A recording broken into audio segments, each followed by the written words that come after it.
E comigo hoje está o psiquiatra Rodrigo Silveira. Seja muito bem-vindo. Bom dia, primeiramente, Muito doutor. obrigado, bom dia. Para a gente falar sobre o autismo. No começo de janeiro, uma lei foi aprovada pelo presidente do país para que as pessoas tenham uma carteira nacional do autista que vai garantir prioridade de um atendimento aí em serviços públicos e privados, em especial nas áreas da saúde, educação, assistência social. O processo de implantação vai acontecer aos poucos, em algumas cidades é lento, mas é um avanço e tanto, né, doutor, essa carteira?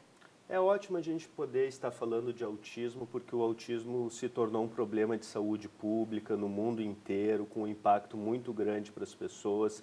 Então, se fazer uma lei, deixar a comunidade ciente, falando sobre o autismo, é muito importante para a comunidade como um todo. E como é feito o diagnóstico do autismo, doutor? O diagnóstico, ele é realizado sempre, diagnóstico e tratamento, ele é sempre determinado pelo médico.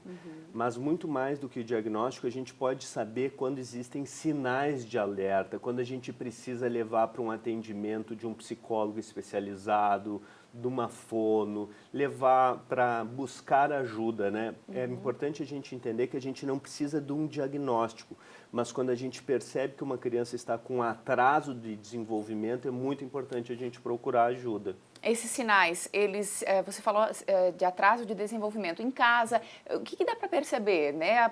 A criança que de repente, como você falou, não consegue articular direito as palavras, como é que é? Quais são esses pequenos sinais que a gente pode ter, tanto em casa quanto na escola, por exemplo, também, né? Hoje a gente faz o autismo, mesmo em países bem desenvolvidos, lá nos Estados Unidos, na Europa, mais ou menos com 4 anos e meio de idade. Certo. Mas muito cedo a gente já consegue ver sinais precoces. E se a gente puder tratar antes da criança estar no período escolar, quando a gente consegue tratar quando são pequenininhos mesmo, o retorno que a gente tem do tratamento é muito maior. As crianças melhoram muitíssimo. E esses sinais são assim, ó, a gente sabe que uma criança até 12 meses de idade, ou seja, até o primeiro aninho, ela precisa estar balbuciando bastante e precisa já conseguir apontar. Entendi. Com 16 meses, a criança precisa sim já falar alguma palavrinha. E com 2 anos de idade, é importante que a criança já consiga fazer uma frase simples com 2 palavras. Visto que isso não está acontecendo, aí é preciso buscar ajuda. Sim, é muito importante procurar ajuda. E é importante que o Estado também, a comunidade, ofereça serviços que consigam auxiliar essas pessoas. Mesmo os médicos que estão no posto de saúde, muitas vezes não têm o treinamento para fazer esse diagnóstico precoce. E muitas vezes se diz assim, não, com 5 anos de idade, 6 anos, quando estiver na escola, todas as crianças emparelham. A ciência moderna nos mostra que a gente não pode esperar até os 5, 6 anos, que a gente precisa agir para a gente conseguir realmente ajudar essa criança a agir cedo. Por isso que é importante, muito importante essa presença no jornal, para que as pessoas procurem, se informem em bons canais a respeito de sinais precoces, de entender que as pessoas sempre dizem, os avós sempre dizem, não, mas as crianças demoram a falar, fulaninho só foi falar muito tarde. E o que é importante a gente saber, se tem algum sinal de atraso no desenvolvimento, é importante buscar ajuda. Depois, se não tiver o diagnóstico, tanto melhor. Mas se com 5 anos tiver o diagnóstico e a gente agiu lá com 2 anos de idade, a gente transformou esse cérebrozinho dessa criança num momento onde existe uma plasticidade. Ele é muito modelável. As crianças pequenas têm o cérebro modelável. Portanto, é importante a gente entender quais são os sinais de risco e buscar ajuda precocemente. A vida dessa criança vai ser mais tranquila, dos pais também, as consequências de buscar um atendimento, uma ajuda, porque eu queria até perguntar para o senhor se tem um certo receio dos pais em tentar buscar ajuda, de repente, né, com essa questão do preconceito também que a gente vê, infelizmente, muito preconceito ainda na nossa sociedade. Os pais, quem sabe, ficam um pouco receosos, doutor, de procurar ajuda, de não querer admitir, quem sabe, né?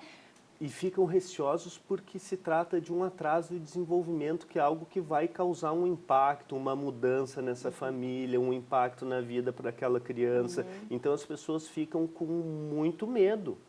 E muitas vezes, quando a gente está com medo, a gente prefere tentar não enxergar longe, a verdade. né? Mas é importante a gente saber que se tem atraso do desenvolvimento, é importante buscar ajuda, mesmo que a gente não tenha diagnóstico, e que as pessoas busquem estudar, que as pessoas busquem aprender, porque a gente pode transformar essa realidade se a gente intervir cedo com tratamento comportamental, com fono e principalmente com um ambiente onde as pessoas possam conversar, interagir, desligar o celular, desligar a TV e promover para essa criança um ambiente favorável para um desenvolvimento. E esse desenvolvimento se dá na troca, nesse bate-bola, olho no olho entre os cuidadores e a criança. Por isso é tão importante um ambiente familiar, né?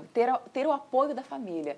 Pais, tios, enfim, quem convive com as crianças poderem acompanhar isso, como o doutor falou, né? Com certeza, com certeza. E a questão do autismo hoje já está em séries, né? Tem séries na TV, se está se falando muito. Antigamente não se via, não se falava muito em autismo.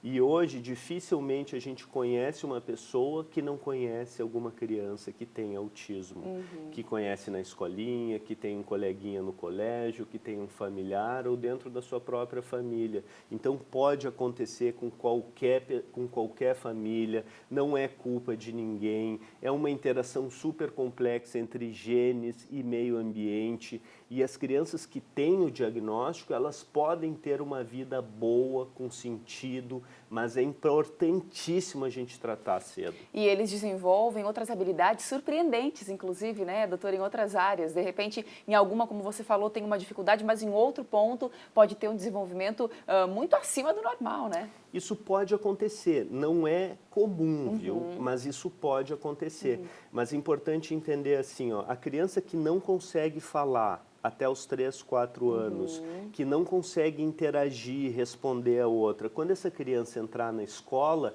ela não vai conseguir aprender. Sim. Então, ela vai ter um desenvolvimento muito ruim. Agora, se a gente consegue cedo modificar isso, a criança consegue aproveitar as oportunidades e desenvolver muitas habilidades, e algumas habilidades, sem dúvida, incríveis, com números, com questões assim que são de lógica. Legal. Então, gente, obrigada pela presença aqui, doutor, para falar um pouquinho mais sobre a importância do diagnóstico, de buscar ajuda, né, de ter esse apoio para conseguir lidar melhor com a situação, né, que a gente vê hoje em dia ainda muito preconceito, então isso tem que mudar urgentemente. Obrigada, bom dia e boa semana para o doutor. Um bom dia e muito obrigado. Obrigada.